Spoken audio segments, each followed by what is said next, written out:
আমাদেরকে কে বানাইছে? এটা তো আমরা সবাই বিশ্বাস করি।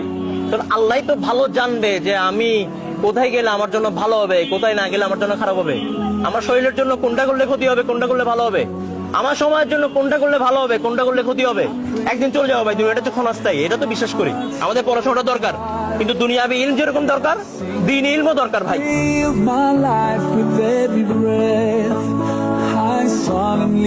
ভাই দুনিয়াটা ছোট, জাহান্নামটা অনেক ভয়ঙ্কর।